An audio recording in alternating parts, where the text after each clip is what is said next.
Karamihan ng tao kapag bumibili ng perfume, inaamoy lang nila sa papel. And then, sasabihin nila, okay to, mabango. Pero ang totoo, hindi ganun pumili ng pabango. So, step number 1, huwag kang magtiwala sa first spray. Yung naamoy mo sa una, top notes lang yon, hindi pa yun yung totoong scent. Step number 2, itest mo sa balat mo.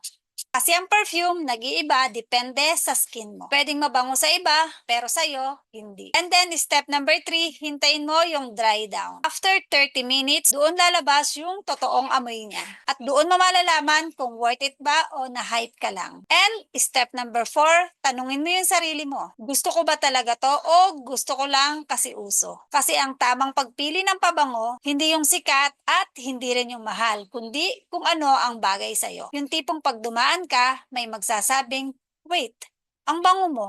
Anong pabango mo? So tell me, paano ka nga ba pumipili ng pabango? Sa first spray ba o iniintay mo yung dry down? Kasi honestly, hindi ka naman nahihirapan pumili ng pabango. Mali ka lang ng paraan ng pagpili.